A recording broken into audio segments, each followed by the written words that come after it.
Students, आज हम लोग पढ़ेंगे ऑसिलेशन का कुछ पार्ट आज हम आप लोगों को पढ़ा रहे हैं from the beginning. Suppose a particle is moving in a circular path. Any particle executing SHM, we can say when it is performing to and fro motion. To and fro motion means a motion like this. If the motion of the particle is repeated, then such kind of motions are known as oscillation. And there are few conditions for any type of oscillation is said to be simple harmonic motion. All the oscillation cannot be said simple harmonic motion. Some of the oscillations will be considered as simple harmonic motion.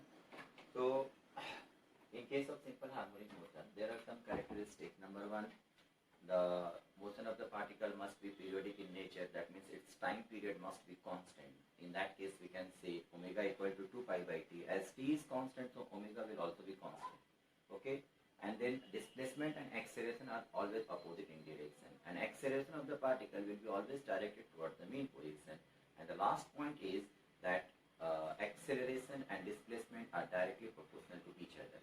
That means if here we consider f as the acceleration, suppose we are considering f as the acceleration. So if f, or you may consider as a, suppose acceleration, a equal to acceleration, therefore we can write a is proportional to minus of x. X here is displacement. So यहाँ पर देखिए हम लोग कुछ motions का equation of displacement क्या होगा वो ऑलरेडी यहाँ पर ड्रॉ किया हुआ है. अगर कोई पार्टिकल स्टार्ट करा from this point, suppose this point is p1 at t equal to 0, particle starts from this one. So initially it has made some angle. ये कुछ एंगल बना करके रखा है किसके साथ? With the x-axis. This initial angle alpha is considered as the initial position, which is known as initial phase also you can say, or sometimes it is also known as epoch. Alpha is initial phase or epoch. यहाँ हम लिख दे रहे हैं alpha को हम लोग बोलते हैं इनिशियल फेज, या फिर हम लोग इसको क्या बोलेंगे? इपॉक. ठीक है.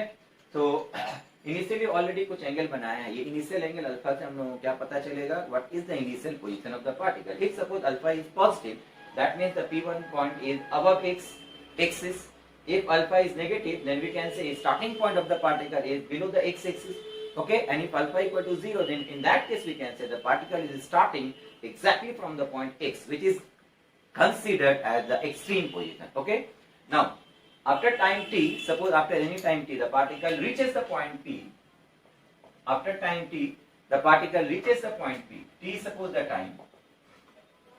So what is the angular displacement of the particle in this given time t? The angular displacement of the particle is theta. Now if you want to consider the displacement of the particle, then you have to consider the projection of the point p on either axis. Either you can consider the projection on x axis as well as on y axis. जिसके ऊपर तुम्हारा इच्छा हो उसके ऊपर projection consider कर सकते हो. लेकिन याद रखना दो केस यहाँ पर दिखलाएंगे. एक है तुम्हारा when motion start from extreme position, दूसरा है when motion start from mean position. दोनों के केस में projection on the same axis consider करना पड़ेगा. अगर पहले तुम एक्स एक्सिस पर प्रोजेक्शन कंसीडर कर रहे हो, in second case also you have to consider the projection on the x axis. ऐसा नहीं इसमें एक्स इसमें वाई. ओके. तो यहाँ पर हम लोग प्रोजेक्शन किसी भी एक्सिस पर कंसीडर कर सकते हो, एक्स पर भी वाई पर भी. अगर एक्स पर कंसीडर कर रहे हैं, then the displacement of the particle is measured by is represented by x. And if you are considering the projection on y axis, projection means you just have to draw a perpendicular from the point P on either axis. Perpendicular यहाँ पर गिरता है, ये वाला distance को हम लोग क्या बोलेंगे? इसका शैडो जो पड़ेगा दैट इज द प्रोजेक्शन. तो ये प्रोजेक्शन अगर एक्स एक्सिस पर कंसीडर कर रहे हो, एक्स से रिप्रेजेंट करना. y एक्सिस पर कंसीडर कर रहे हो, y से रिप्रेजेंट करना. ओके. तो अगर हम लोग यहाँ पर x पर कंसीडर कर रहे हैं, we are considering in both the cases the projection on x axis. Okay. तो अगर यहाँ से ड्रॉ किए तो पॉइंट n देखो, जैसे ये पॉइंट p आस्ते आस्ते आगे बढ़ेगा, ये n प्रोजेक्शन देखो यहाँ से यहाँ आएगा, फिर यहाँ जाएगा. टू एंड फ्रो मोशन हो रहा है ना. This motion will be simple harmonic motion if it obeys four characteristic. Periodic in nature, acceleration or displacement are opposite in direction. Acceleration is always directed towards the mean position, and last one, the acceleration and displacement are directly proportional to each other. Okay. So consider the displacement of, अच्छा एक चीज और याद रखना, displacement को हमेशा हम लोग whatever may be the position of the particle either towards the right hand side और towards the left hand side of the mean position, वो here is the mean position, right में हो left में हो, but the displacement is always measured from the mean position, ठीक है। तो यहां से स्टार्ट करके डिस्प्लेसमेंट मेजरमेंट किया हम लोग कितना x, okay. So from this triangle PON, if you consider this is base, this one is hypotenuse, so base by hypotenuse equal to cos, so base equal to हो जाएगा hypotenuse, OP means equal to OX, and OX here is known as amplitude, maximum displacement of the particle is called amplitude. Say suppose amplitude, okay. So we have got the equation as x equal to a cos omega t plus alpha. This is the equation of displacement of the particle executing SHM when the particle starts moving from the extreme position. Now comes to this point. When the particle is started from the mean position means it may start exactly from the point y. If you draw a normal from the point y on the x-axis, it will be exactly at the mean position. That means the motion of the particle is starting from the mean position. Now it may start slightly, इससे थोड़ा आगे या थोड़ा पीछे, दोनों हो सकता है। Suppose it depend, P1 is at equal to 0, P1 is the its initial point of starting, so if alpha is positive, इसका मतलब यहाँ से थोड़ा आगे से स्टार्ट कर रहा है, because angle is measurement in this direction, okay, इस तरफ से मेजरमेंट किया जाता है। अगर एंगल इधर जाएंगे हम लोग तो माइनस कंसीडर करेंगे, यहाँ से स्टार्ट कर रहा है तो माइनस अल्फा होगा, यहाँ से स्टार्ट कर रहा है प्लस अल्फा होगा। If alpha is taken as 0 degree, in that case we can say the particle is starting exactly from the mean position, okay. So after time t, suppose the particle reaches here, so displacement of the particle is theta after the time t, t time के बाद displacement हो रहा है theta. तो now again draw the projection, projection कहाँ draw करना है हम लोगों को, एक्स एक्सिस पर, पहले हम बोल दिए हैं प्रोजेक्शन दोनों में सेम एक्सिस पर कंसीडर करना पड़ेगा। Here also we have drawn a projection on x axis. Suppose this is the foot of perpendicular, so the displacement of the particle is again measured from the mean position. Mean position the displacement right में हो left में हो, and यहाँ पर भी रहेगा, but the displacement हमेशा हम लोग कहाँ से मेजरमेंट करेंगे, from the mean position, okay. तो दिस इज सपोज x, ये टोटल एंगल अगर थीटा प्लस अल्फा होगा, this angle is also theta plus alpha. With respect to this angle, ON is the perpendicular and OP is the hypotenuse. So here we can write ON by OP equal to perpendicular by hypotenuse sin omega t plus alpha. And again OP is the amplitude. Here amplitude is say denoted by capital A, x equal to A sin omega t plus alpha. So these are the two equations of motion. These are the two equations of motion. जहाँ से हम लोग क्या बोल सकते हैं, displacement of the particle हम लोग मेजरमेंट करेंगे either from the extreme position और from the mean position. If nothing is given regarding the initial phase in the equation, in that case we have to consider the initial phase of the particle as 0, okay. If nothing is given, alpha equal to 0 ले लेना, उस वक्त ये equation हो जाएगा x equal to a cos omega t, और ये equation हो जाएगा x equal to a sin omega t, okay. Mean position से स्टार्ट करेगा x equal to a sin omega t, extreme position से स्टार्ट करेगा x equal to a cos omega t। Now इसके ऊपर बेस करके देखो, दो डिस्प्लेसमेंट हो गया, वेलोसिटी और एक्सेलरेशन का इक्वेशन बना देते हैं, और उसके बाद हम तुम लोगों को दिखाएंगे कि ये सब टाइप का numericals based on displacement, acceleration and velocity, how we can solve the problem with in a very short interval of time, बहुत कम समय में। बिकॉज एग्जाम में तुम लोगों को एक क्वेश्चन सॉल्व करने के लिए 1 ही मिनट दिया रहेगा, उस 1 मिनट के अंदर हम लोग क्वेश्चन को कैसे सॉल्व करेंगे ये सीखेंगे हम लोग, ठीक है। तो इक्वेशन ऑफ वेलोसिटी क्या होगा, देखो इक्वेशन ऑफ वेलोसिटी ऑलरेडी तुम लोगों को पता है, फिर भी एक बार बता देते हैं हम लोग कि डिस्प्लेसमेंट की इक्वेशन को अगर हम लोग डिफरेंशिएट करेंगे, एक बार डिफरेंशिएट करो, you will get the equation of velocity, okay. So dx by dt will be equal to a omega cos omega t plus alpha if the particle is starting from the mean position. So इसको simplify करने से velocity आएगा omega into root over a square minus x square, a square minus x square. तो students, velocity of the particle हम लोग क्या बोल रहे थे, v equal to omega into root under a square minus x square, x is the displacement and a is the amplitude, ठीक है। यहाँ पर प्लस और माइनस साइन आता है, प्लस साइन माइनस साइन किसके लिए आएगा, for representing the direction of the particle, because the particle executing SHM can move towards right hand side along positive x axis as well as from right to left, that is negative x-axis. That's why the velocity of the particle may be positive or negative both. But if you are considering the magnitude of the velocity of particle executing SHM, then the formula will be simply v equal to omega into a square minus x square. अब यहाँ से सिर्फ दो condition तुम लोग जान करके रखो, मैक्सिमम a ओमेगा कहां पर, mean position, why? Because x के साथ वेलोसिटी इनवर्सली वेरी कर रहा है. When x is maximum, the velocity of the particle will be minimum. और जब x minimum होगा, velocity of the particle will be maximum. So when x is minimum, which is the minimum value? What is the minimum value of x? 0 at the mean position. So at the mean position, the velocity of the particle executing SHM will be maximum. And when x becomes maximum, the velocity becomes minimum, which is equal to v mean equal to 0. When x is maximum, which is equal to a, that is at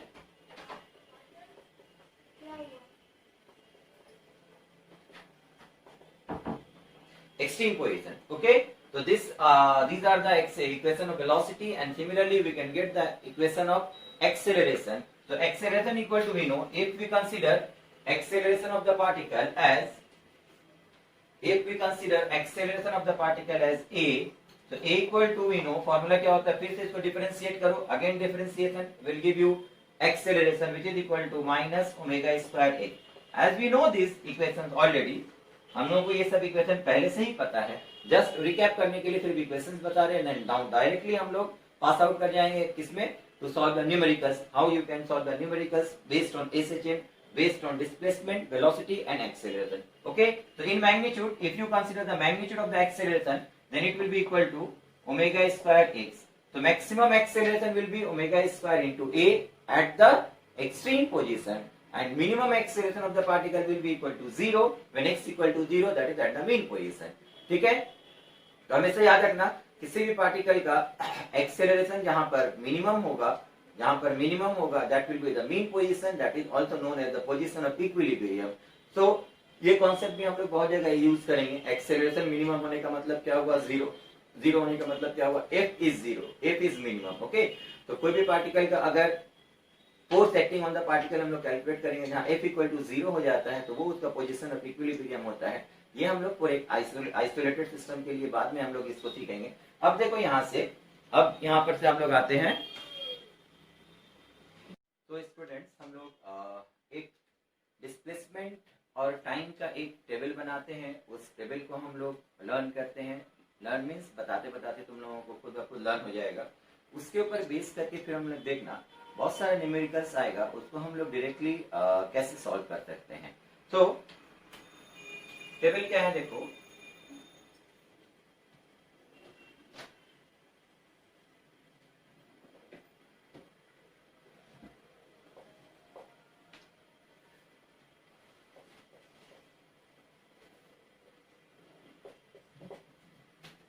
this one is suppose the two extreme points of the particle executing SHM. Two extreme points of the particle executing SHM we have considered as x and x dash. O is the mean position. So if we are considering capital T as the time period, capital T as the time period of oscillation, तो फिर यहाँ से तुम लोग देखो कि capital T time में अगर एक ऑसिलेशन कंप्लीट करता है, यहाँ से फिर वापस यहाँ आएगा, तो यहाँ से यहाँ आने में जो टाइम लगेगा that is t/2, half of oscillation. तो यहाँ से फिर यहाँ आएगा, this is called 1/4 of the oscillation.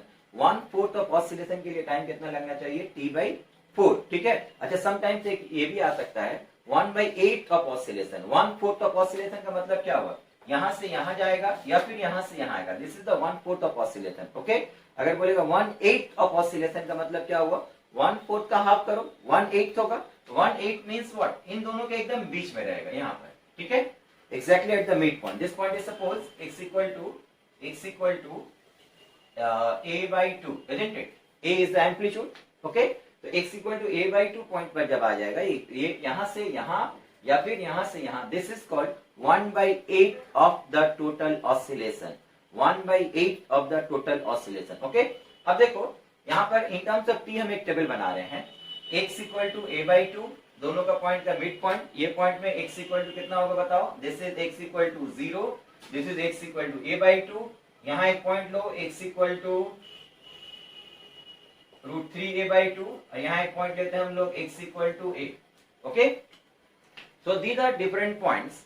अब हम लोग देखो यहाँ से यहाँ जाने में जो टाइम इंटरवल है in terms of time period, that is equal to capital T by 4 second. Okay, now we are dividing this capital T by 4 second into 3 equal intervals, 3 equal intervals. तो 3 इक्वल इंटरवल्स में एक एक interval का time कितना हो जाएगा, T by 12 को 3 भाग में डिवाइड करो, 3 हिस्सा में डिवाइड करेंगे तो कितना होगा, T by 12, T by 12, T by 12। ठीक है, तो हम लोग बोलेंगे यहाँ से यहाँ तक दिस पॉइंट था सपोज P एंड Q, तो O से P पॉइंट पर आने में टाइम कितना लगा, T by 12। P से Q पॉइंट पर आने में टाइम कितना लगा, T by 12, एंड Q से X पॉइंट पर जाने में टाइम कितना लगा, T by 12। ये हम लोगों को याद रखना है।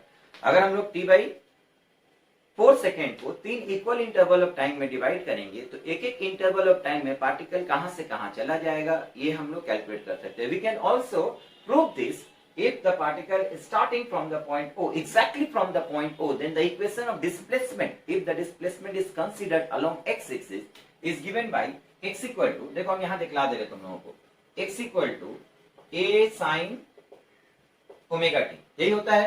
ठीक है, अगर हम लोगों को बोला x equal to O point से x equal to a/2 point पर जाने में कितना टाइम लग रहा है, टाइम कैलकुलेट करो in terms of capital T, so we can use this equation as the particle is starting from the mean position। तो हियर यहां से यहां जाने का मतलब x का वैल्यू डिस्प्लेसमेंट कितना होगा, पुट करो a/2 equal to a sin omega t, a cancel out, 1/2 equal to कितना, sin 30 degree, which is equal to π/6, and this one is sin omega t, omega means 2π/t into small t, sin remove करो, π/6 equal to 2π/t into small t, pi cancel out हुआ, small t का value capital T by 12 second. ठीक है, आया, समझ में आया। तो x इक्वल टू 0 पॉइंट से x equal to a/2 point पर जाने के लिए टाइम कितना लगेगा, that time will be equal to capital T by 12 second. Okay, similarly we can also prove that the time taken by the particle to move from x equal to a/2 to x equal to √3a/2, again it will be T by 12, and then x equal to √3a/2 to x equal to a, again it is T by 12।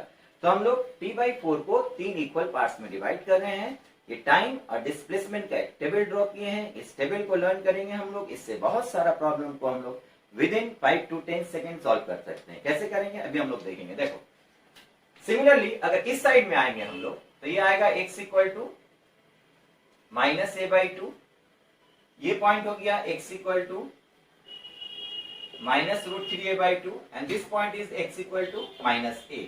Here also the time taken by the particle to cover each interval, each interval displacement, this one will be same T by 12, T by 12 and T by 12। तो यहाँ से यहाँ आने में time कितना लगा, T by 12, फिर यहाँ से यहाँ आने में टाइम कितना लगा बोलो, this one T by 12, ये भी T by 12 था। अगर ये लास्ट वाला निकालेंगे this one is also T by 12। ठीक है, तो कभी भी इस तरह का क्वेश्चन दिया हुआ रहा, अगर एक पॉइंट से from one point to another point displacement हो रहा है, how long the particle will take, how long the particle will take, calculate the time, calculate the time. तो टाइम कैलकुलेट करने के लिए you just have to remember this time and displacement table. For example हम तुम लोगों से पूछते हैं suppose how much time the particle will take to move from O to a/2, from the mean position to a/2, O से a/2 जाने में time कितना लगेगा, then our answer is T by 12। And again the time taken by the particle to move from a/2 to a, from this point x equal to a/2 to x equal to a, then directly we can say the time will be equal to T by 12 plus T by 12। तीन भाग में भाग किया हुआ है, अगर ये लगेगा T by 12 तो यहाँ से यहाँ जाने में कितना लगेगा T by 12 plus T by 12 which is equal to T by 6। okay, तो what is the ratio, sometimes question देगा what is the ratio of the time taken by the particle to move from O to a/2 and again from a/2 to a। तो ये time interval हो गया T by 12, यहाँ से यहाँ जाने में टाइम इंटरवल कितना हो जाएगा T by 6। रेशियो के लिए डिवाइड कर दो, you will get the answer. अगर तुमसे पूछा what is the ratio of the time taken by the particle to move from the point O to √3a/2 and again √3a/2 to x equal to a, so the time interval will be T by 12 plus T by 12 which is equal to T by 6, and then ये interval के लिए कितना होगा T by 12, divide कर दो। Suppose तुमको दिया हुआ है calculate time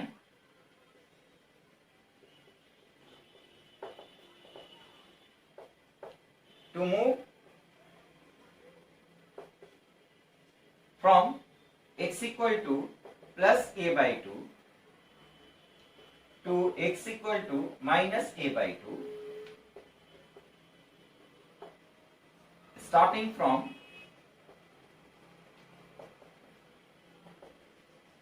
mean position, such that the direction of motion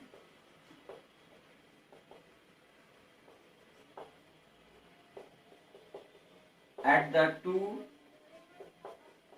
points are A same and B opposite. Suppose ये क्वेश्चन दिया हुआ है, हम लोग क्या करेंगे बोलो, x equal two plus a by 2 to x equal to minus a by 2. So we are considering x equal to plus a by 2 is this one and x equal to minus a by 2 is this one. So we have to find the time taken by the particle to reach the particle from P point to this point. This point is suppose P dash. Okay, this is we are considering P dash or P1. So P point से P1 point पर आने के लिए जो time लगेगा, P1 से P1 point पर आने के लिए जो टाइम लगेगा, वो टाइम कितना होगा हम लोगों को कैलकुलेट करना है. कैसे कैलकुलेट करेंगे? It is given in the problem that the particle starts from the mean position. The particle starts from the mean position. Okay? तो mean position से particle अगर start करता है, अगर particle mean position से start करता है, इस तरफ जाएगा, तो P point पर direction of motion किस तरफ होगा बोलो? यहाँ होगा, ठीक है? यहाँ गया, like this, again return कर रहा है, P1 point पर पहुंचा, x equal to minus a by 2 point पर पहुंचा, x equal to minus a by 2 point पर पहुंचा. Okay? तो यहाँ से यहाँ आने में टाइम कितना लग रहा है, ये हम लोगों को कैलकुलेट करना है in two different cases. Number 1 case क्या है, when the direction of motion of the particle is same, and number 2 when the direction of motion of the particle is opposite. Okay, तो फर्स्ट हम लोग consider किए, देखो यहाँ से गया वापस आया, direction of motion of the particle at these two points are opposite. ठीक है, तो यहाँ से यहाँ आने में कितना टाइम लगेगा, नंबर 1. सेकंड बोल रहा है when the direction of motion of the particle at the 2 points will be same. Same का मतलब क्या होगा, यहाँ आएगा, फिर वापस घूमेगा, फिर यहाँ आएगा. अब देखो जब वापस यहाँ पर पहुंच रहा है तो दोनों का डायरेक्शन ऑफ मोशन क्या हो गया, सेम हो गया ना, डायरेक्शन ऑफ मोशन सेम हो गया है. समझ में आया? ठीक है. सो स्टूडेंट देखो पहला हम लोगों को क्या बोला है, x equal to a by 2 से x equal to minus a by 2 point पर आने के लिए टाइम कितना लगेगा, such the direction of motion of the 2 points are same. Same का मतलब क्या होगा, देखो स्टार्टिंग फ्रॉम मीन पोजीशन इस तरफ जा रहा था, फिर यहाँ से घूम करके जब यहाँ पर आएगा ये, लेकिन इस पॉइंट से यहाँ पर आने के लिए डायरेक्शन ऑफ मोशन देखो अपोजिट है. ठीक है, और जब वापस घूम करके यहाँ पर आएगा तो डायरेक्शन ऑफ मोशन क्या हो जाएगा, सेम हो जाएगा. तो फिर बताओ फर्स्ट केस में यहाँ से यहाँ आने में first that the direction of motion will be same, time कितना लगेगा कैलकुलेट करो. यहाँ से यहाँ 1 2 3 4 5 6 7 8 9 10 इंटरवल कितना होगा सिर्फ कैलकुलेट कर लो, you will get the answer. Each interval is of time t by 12. Okay, तो आंसर विल बी, देखो यहाँ से यहाँ 1 इंटरवल 2 इंटरवल, अगेन यहाँ रिटर्न करो 3 4 5 6 7 8 9 and 10. So total time taken by the particle will be equal to 10 times of t by 12. 10 times of t by 12. Isn't it clear? समझ में आया? सेकंड पार्ट देखो, फर्स्ट पार्ट के लिए तब हम लोगों का टाइम फॉर्मूला क्या हो जाएगा बोलो, आंसर ए के लिए टोटल टाइम विल बी, फिर से बोलते हैं देखो यहाँ से काउंट करें, यहाँ से यहाँ क्या है 1 time interval, each time interval of t by 12 second. Okay, तो t by 12 एक हुआ, फिर 2, फिर वापस आओ 3 4 5, फिर यहाँ है 6 7 8, फिर वापस आओ 9 10. Total time required 10 into capital t by 12 which is equal to 5t by 6 second. हो गया आंसर. ओके, सेकंड बी बोलो, बी के लिए टाइम इंटरवल कितना लगेगा, फिर से काउंट करो, यहाँ से यहाँ आना है, direction of velocity is opposite. Okay, तो time interval is 1 2 3 4 5 and 6. Okay, so the total time required will be equal to total time 6 into t by 12 which is equal to t by 2 second. समझ में आ रहा है? तो सिर्फ ये concept हम लोग याद रखेंगे तो फिर देखना इस तरह से जितना भी क्वेश्चन रहेगा बहुत सारे क्वेश्चन को हम लोग वेरी इजीली हैंडल कर सकते हैं. ओके,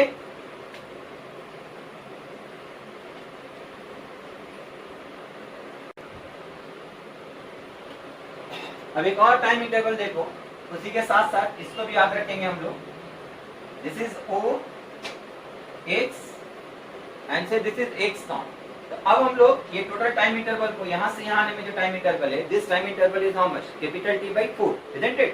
तो ये T by 4 को हम लोग दो इक्वल पार्ट्स में डिवाइड करते हैं। तो दो इक्वल पार्ट में डिवाइड करेंगे तो ईच पार्ट कितना हो जाएगा, T by 4 divided by 2 which is equal to T by 8 second. तो यहाँ से यहाँ आने के लिए जो टाइम इंटरवल लगेगा T by 8, यहाँ से यहाँ लगेगा T by 8 and this is x equal to a by root 2, a by root 2, okay. Similarly अगर यहाँ कंसीडर करेंगे x equal to minus a by root 2, then time again will be equal to T by 8 and this is T by 8. So in this case we can say 0 से plus a by root 2 में जाने में time कितना लगता है, T by 8, a by root 2 से extreme point पर, this point is x equal to a and this point is x equal to minus a, ठीक है। तो a by root 2 से a पॉइंट पर जाने के लिए, सॉरी यहाँ हम लोग कैपिटल A कंसीडर कर रहे हैं, कैपिटल A, ठीक है। तो a by root 2 से x equal to a point पर जाने में टाइम इंटरवल T by 8, 0 से a by root 2 में जाने के लिए टाइम इंटरवल T by 8, 0 से माइनस a by root 2 में T by 8, minus a by root 2 से a पॉइंट पर आने के लिए again T by 8, okay.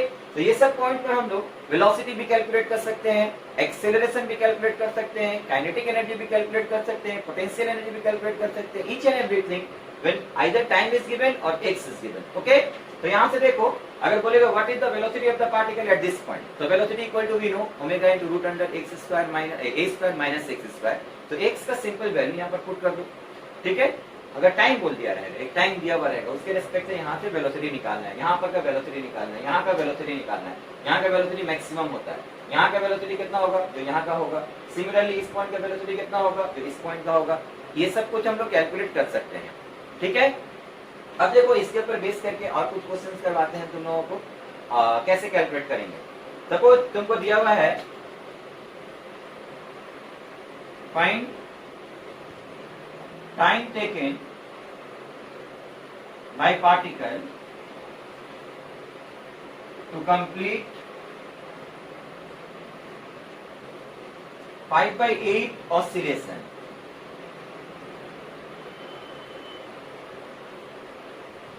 starting from mean position से स्टार्ट करके 5/8 ऑसिलेशन कंप्लीट करने में कितना टाइम लगेगा, कैसे कैलकुलेट करेंगे बोलो। 5/8 ऑसिलेशन का मतलब क्या हुआ, स्टार्टिंग में तुम लोगों को बताए थे। 1/8 ऑसिलेशन का मतलब क्या हुआ, 1 क्वार्टर, यहाँ से यहाँ आने में इसको हम लोग क्या बोलेंगे, 1/4 ऑफ ऑसिलेशन, उसका हाफ कर दो, इसका मतलब यहाँ से यहाँ आने में, दैट इज कॉल्ड 1/8 ऑसिलेशन, ठीक है। तो 1/8 ऑसिलेशन करने के लिए टाइम कितना लग रहा है, यहाँ से यहाँ आने में टाइम कितना लग रहा है बोलो, T/12, ओके। तो हम लोग कैलकुलेट करेंगे, अगर हम लोग 1/8 and here it is given that 5/8 oscillation, 5/8 oscillation, ठीक है। 5/8 oscillation का मतलब क्या हुआ बोलो, यहाँ से ड्रॉ करते हैं हम लोग, ठीक है। ये पॉइंट हो गया mid point, x equal to a/2, ये हो गया x equal to a, this one is x equal to 0, this one is x equal to minus a/2 and this is x equal to minus a।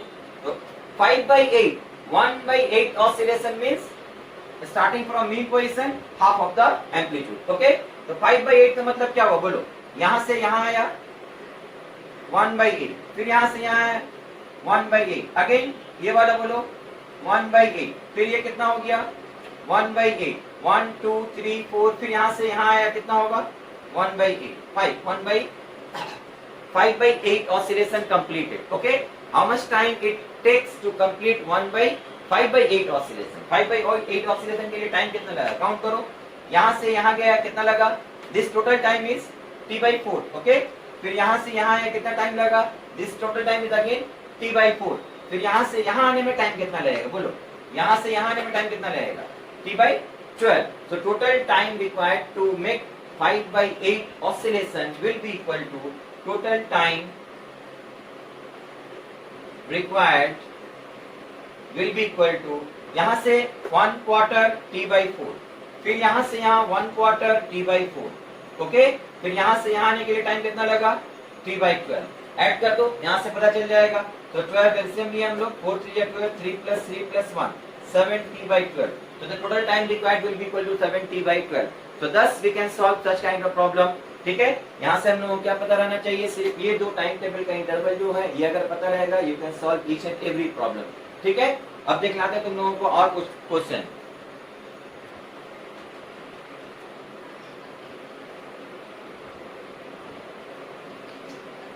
Suppose जैसे ये question दिया हुआ है, देखो यहाँ से क्वेश्चन है, particle is executing simple harmonic motion of time period 4 second, then the time taken by it to move from extreme position to half the amplitude is, correct. Now you can solve the problem. X equal to 0, x equal to a, half the amplitude means a/2. ठीक है, यहाँ से यहाँ जाने में t/12 लगा था, यहाँ से यहाँ जाने में दो टाइम इंटरवल था, t/12 plus t/12, t/12 plus t/12 is t/6 second. तो याद रखना, इस पॉइंट से इस पॉइंट पर जाने के लिए, इस पॉइंट से इस पॉइंट पर जाने के लिए जो टाइम लगता है, यहाँ से वापस रिटर्न करने के लिए भी सेम टाइम लगेगा. तो the time required will be equal to, total time will be equal to capital T/6 second. Okay, तो T here is given as 4, so it is 4/6, which is 2/3 second, 2/3 second. This is the correct answer. Okay, now यहाँ पर आओ, देखो, a particle executes simple harmonic motion with time equal to 16 seconds. At time t equal to 2 seconds, the particle crosses the mean position. 2 second के बाद particle mean position से cross कर रहा है. कहां से स्टार्ट कर रहा है, not given. While at t equal to 4 seconds, its velocity is 4 meter per second. तो find the amplitude of motion in metre. Amplitude of motion in metre कैसे निकालेंगे, देखो, this is x o x dash. ठीक है, t equal to 2 second में particle mean position को cross किया. t equal to 2 second में पार्टिकल मीन पोजीशन को क्रॉस किया. सपोज इस तरफ जा रहा है, particle is moving in this direction. इसका मतलब पार्टिकल स्टार्ट किया होगा यहाँ से. सपोज कहां से स्टार्ट किया होगा हमको नहीं पता, ये t इक्वल टू 0 मान लिया हमने. तो यहाँ से यहाँ जाने में टाइम कितना लगा, this time is 2 second. Okay, अब देखो ये 2 सेकेंड को हम लोग in terms of capital T कैसे चेंज करें, in terms of capital T कैसे चेंज करें. 2 second equal to 2, time period कितना दिया हुआ है, 16. In terms of capital T change करना हो तो ऊपर हमेशा 16 लाओगे, जो टाइम पीरियड रहेगा वो लाना है. ठीक है, तो इसको 2 16 करने के लिए क्या करेंगे हम लोग, ऊपर नीचे 8 से मल्टीप्लाई करेंगे. तो it become 16/2 second, that is equal to capital 16/8 second. तो it becomes capital T/8 second. तो स्टार्टिंग पॉइंट जो था, यहाँ से यहाँ आने में अगर 2 सेकेंड लग रहा है, टाइम पीरियड 16 सेकेंड दिया हुआ है, तो the starting point will be equal to, यहाँ से यहाँ आने में कितना टाइम लगेगा, T/8. तो this point is a/√2, x equal to minus a/√2. समझ में आया. तो अब बताओ t इक्वल टू 4 सेकेंड में कहाँ जाएगा, ये टाइम आया t equal to 4 second. t equal to 4 second अगर हम लोग कंसीडर करेंगे तो ये 2 सेकेंड, यहाँ 4 सेकेंड, तो यहाँ से यहाँ आने में कितना टाइम लगेगा, ओनली 2 सेकेंड. वो 2 सेकेंड में हम लोग कहाँ जाएंगे, capital T/8, that is equal to again x equal to a/√2. So at this point the velocity of the particle will be equal to, velocity का फॉर्मूला लिखो, v इक्वल टू यहाँ पर क्या आते तुम लोगों को, देखो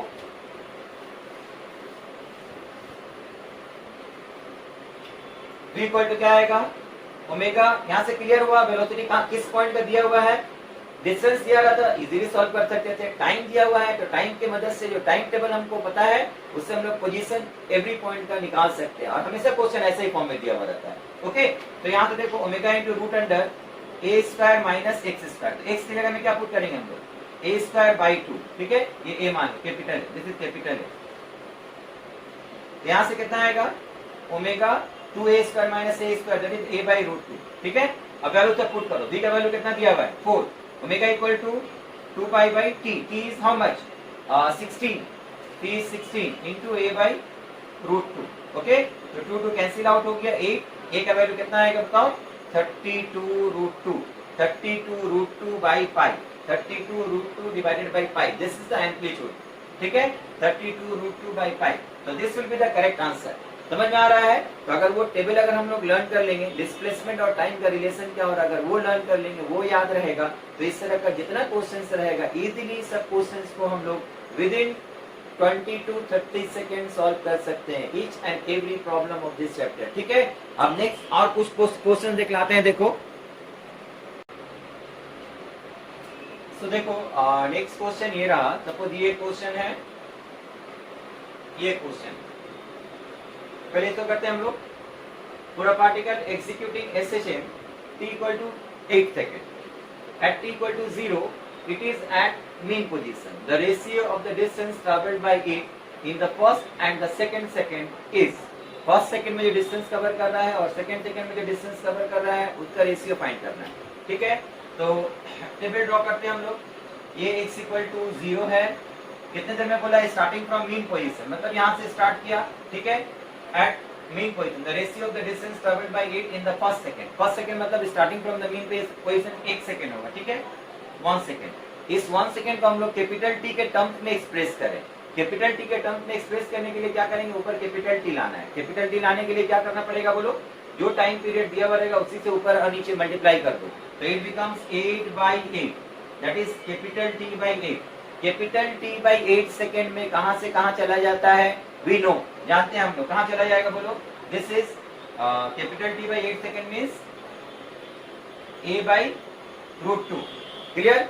अब दो capital T by 8 second consider करेंगे, दो कैपिटल टी बाई 8, तो 1 + 1 that is equal to, next time बोलो t equal to 2 second, 2 second का मतलब क्या हो गया, 8/4 that is capital T by 4। Capital T by 4 में कहा चला जाएगा, x इक्वल टू 8, ओके। तो अब बताओ फर्स्ट सेकेंड में जो डिस्टेंस कवर किया और सेकेंड सेकेंड में जो डिस्टेंस कवर किया उसका रेशियो क्या होगा। In one line we can solve, this is suppose first second and this one is suppose second second, तो फर्स्ट सेकेंड में हो गया a/√2, सेकेंड सेकेंड में कितना होगा, a minus a/√2, ओके। तो we can write x1 by x2 equal to a/√2 divided by a minus a/√2 which is equal to 1/√2 minus 1, so this is the answer, ठीक है। तो correct answer will be equal to this one. तो simply you have to know the time and displacement table, वो table दो part में जो बताए हैं, एक t/12 इंटरवल का, एक t/8 इंटरवल का। अगर इसको याद रखें हम लोग, मैक्सिमम क्वेश्चन इसका देखना है उस टाइम टेबल के इंटरवल से, वेरी शॉर्ट टाइम में हम लोग सॉल्व कर सकते हैं विदाउट मेकिंग मिस्टेक। देखो यहाँ पर ये x और t एक ग्राफ दिया हुआ है, डिस्टेंस टाइम ग्राफ दिया हुआ है। In xt graph of the particle undergoing SHM is shown the acceleration of the particle at t equal to 4/3 second, at t equal to 4/3 second। तो generally हम लोग क्या करते हैं, अगर टाइम दिया हुआ रहता है, we know the equation of acceleration is a equal to minus omega square x। So you have to find the value of x and you have to get the value of omega, then only you can calculate the acceleration of the particle। तो x निकालने के लिए हम लोग क्या करना पड़ता है, if time will be given, तो हम लोग क्या करते हैं बोलो, we have to first consider the equation of displacement as the particle start। Graph देख के हम लोग समझेंगे पार्टिकल कहाँ से स्टार्ट कर रहा है। इस तरह का ग्राफ का मतलब क्या हो गया, पार्टिकल मीन पोजीशन से स्टार्ट करेगा। ग्राफ अगर यहाँ से स्टार्ट होता है लाइक दिस, तो इसका मतलब पार्टिकल एक्सट्रीम पोजीशन से स्टार्ट कर रहा है। एक्सट्रीम पोजीशन से अगर पार्टिकल का मोशन स्टार्ट होगा, we have to consider equation of cos। Mean position से स्टार्ट होगा, we have to consider equation of sine, okay. तो यहाँ एक्जैक्टली एक्सट्रीम मीन पोजीशन से स्टार्ट हो रहा है, that means we have to consider the equation of displacement as x equal to a sin omega t, okay. अब x equal to a sin omega t में हम लोग ये t का वैल्यू पुट करेंगे, पुट करके निकालेंगे x का क्या वैल्यू आता है, उसके बाद यहाँ पर पुट करो, then you will get the acceleration. Time consuming होगा, नहीं होगा, नहीं टाइम कंज्यूमिंग होगा। हम लोग डायरेक्ट कैसे सॉल्व करेंगे, देखो ग्राफ देखें हम लोग, एम्पलीट्यूड कितना है, सेंटीमीटर में दिया हुआ है, यहाँ से यहाँ तक कितना 1 सेंटीमीटर पता चल गया। टाइम पीरियड कितना है, एक ऑसिलेशन कंप्लीट में जो टाइम का लगता है, यहाँ से यहाँ आने में कितना टाइम लगा, 8 second. We have got the value of capital T, capital T का वैल्यू कितना आया, 8 सेकेंड। अब जो टाइम दिया हुआ हम लोगों को, जो टाइम हम लोगों को दिया हुआ है, उस टाइम को कैपिटल टी के टर्म्स में चेंज करो। स्मॉल टी इक्वल टू 8 लाना है, यहाँ पर 8 लाना है, क्या करेंगे हम लोग, ऊपर के 2 से मल्टीप्लाई करो, 8/6 which is equal to capital T by 6 second.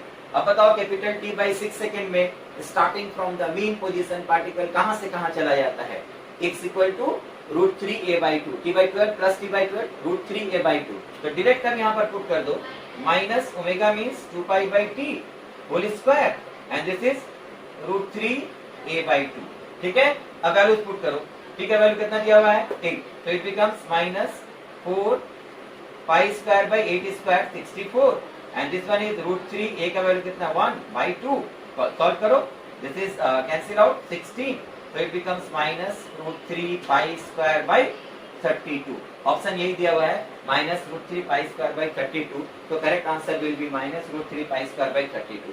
समझ में आ रहा है कितना टाइम लग रहा है? तो अगर एक टेबल अगर हम लोगों को सही से पता रहेगा, उसके ऊपर बेस करके बहुत सारा क्वेश्चंस है जो हम लोग वेरी इजीली कर सकते हैं। एनर्जी का भी क्वेश्चन को हम लोग वेरी इजीली कर सकते हैं। हम लोग एनर्जी का भी अगर इक्वेशन दिया हुआ रहा तो उसका भी बहुत सारा प्रॉब्लम को हम लोग ये शॉर्टकट मेथड से, एक ट्रिक से हम लोग बना सकते हैं। Consider the equation of energy as K equal to half m v square, V equal to omega root over a square minus x square put करेंगे। This is the equation of kinetic energy. We all know potential energy half m omega square x square and total energy is the sum of kinetic and potential energy which is constant. This is the constant.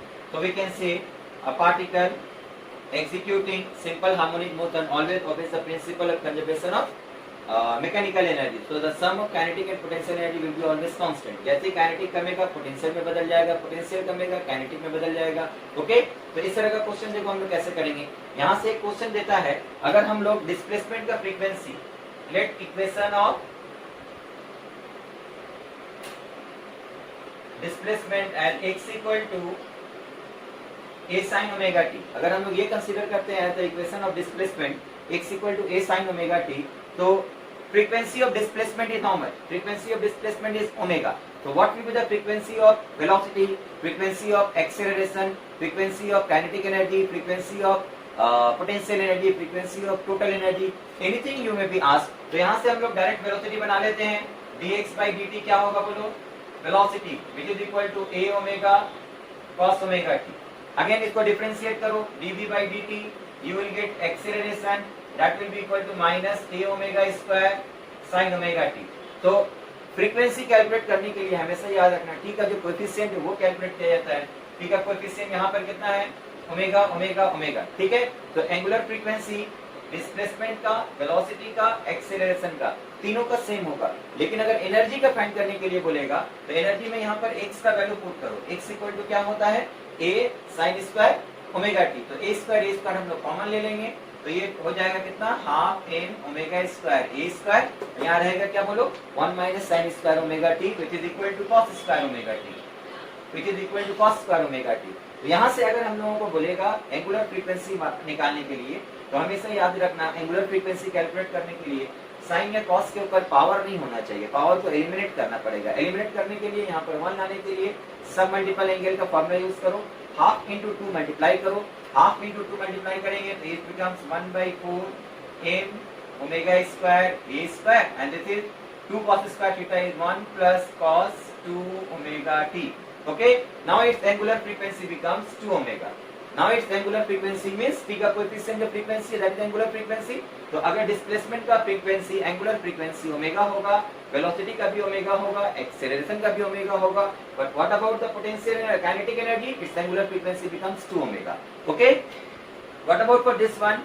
Half m omega square a square sin square omega t। Okay, तो इसको फिर से change करो, half into 2, तो it also becomes equal to 1/4 m omega square a square 2 sin square omega t। उसको हम लोग कैसे लिख सकते हैं बोलो? 1 माइनस cos 2 ओमेगा t। समझ में आया? तो what is the angular frequency of potential energy? That is also 2 omega. तो if the angular frequency of displacement is taken as omega, the angular frequency of the velocity of the acceleration will remain same, will not be change. But in case of kinetic and potential energy, the angular frequency would become twice, double. Okay? Now यहाँ से what is the angular frequency of the total energy? Angular frequency of total energy will be, angular frequency of total energy will be 0, nothing, because there is no omega. ठीक है? sin omega, cos omega कुछ नहीं है, ये omega नहीं consider करना, t का coefficient consider करेंगे। तो यहाँ पर हम लोगों को कोई एंगुलर फ्रीक्वेंसी नहीं मिलेगा। इसके साथ ही इसमें से एक और चीज फाइंड करने के लिए बोलता है तुम लोगों को, what is the average value of the kinetic, potential and total energy in a given interval of time। ठीक है, एक complete time, in time interval अगर हम लोग consider, if we are considering time interval, then the average kinetic energy will be, average kinetic energy कितना होगा बताओ? ये सब कांस्टेंट है, you just have to put the value of cos omega t और sin omega t, then you will get the average value of the kinetic or potential energy। Okay, now ये याद रखना हमेशा, यहाँ पर भी जरूरत पड़ेगा जब तुम लोगों को इस तरह का ऑसिलेशन का कर्व और भी एक जगह आता है अल्टरनेटिंग करंट में, वहां पर भी इक्वेशन आता है, ठीक है, वहां पर भी हम लोग एवरेज वैल्यू निकालने के लिए यूज करेंगे cos ओमेगा टी और sin ओमेगा टी, और cos थीटा और sin थीटा, उसका average value one complete period में ऑलवेज याद रखना जीरो होता है। तो it's value will be zero in one complete period. In terms of time one complete period में इसका वैल्यू जीरो होगा, इसका भी वैल्यू जीरो होगा। तो average value of the kinetic energy अगर ये जीरो हो गया तो क्या बचा हुआ रहेगा, 1/4 m omega square k square. This is the average value of the kinetic energy in one time interval, in one complete period. Okay, so what is the average time period, average kinetic potential energy in one complete period, which is again equal to 1/4 m omega square k square. Okay, so what is the average value of the total energy? This will be the sum of these two. It doesn't depend upon the time, so average value will remain unchanged, m omega square के square, इसका average value यही रहेगा। इससे ऊपर base करके direct ये question ही पूछ लेता है in terms of time what is the average value of kinetic energy, potential energy and total energy. अब यहाँ से देखो एक और क्वेश्चन हम लोग करेंगे।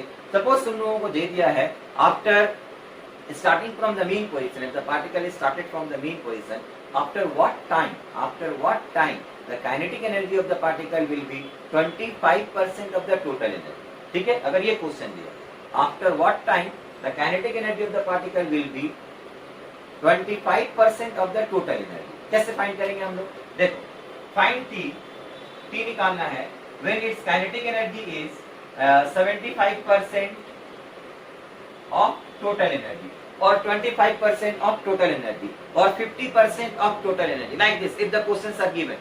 find the time if the particle starts from the mean position, if particle starts from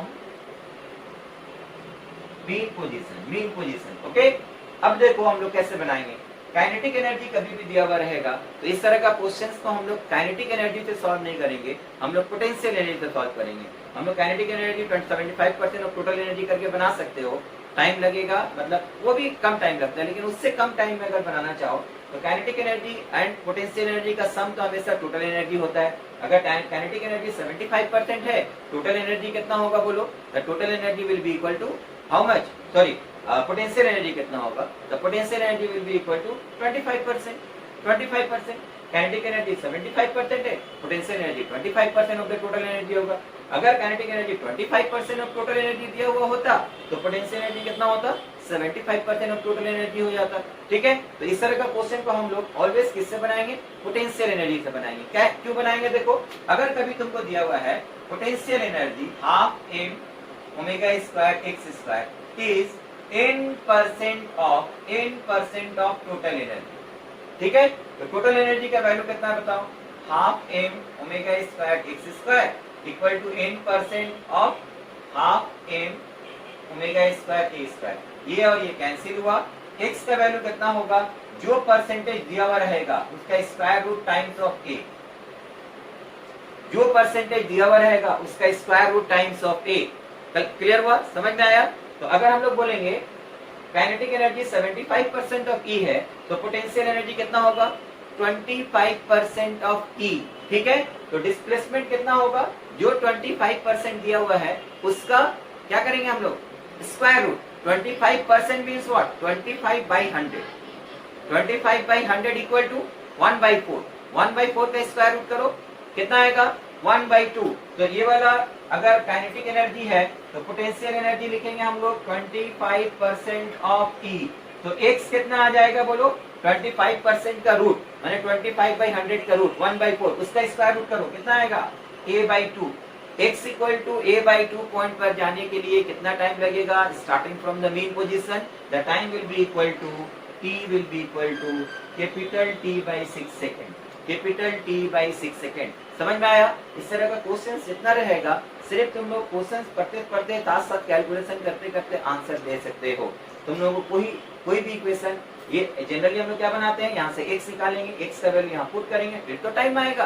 there is no need to make any mathematical calculation, just remember the displacement and time table.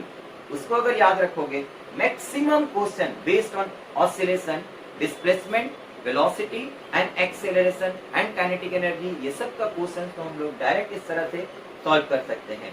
उसके आगे भी बहुत सारा इसका short tricks है जिसको हम तुम लोगों को बताएंगे।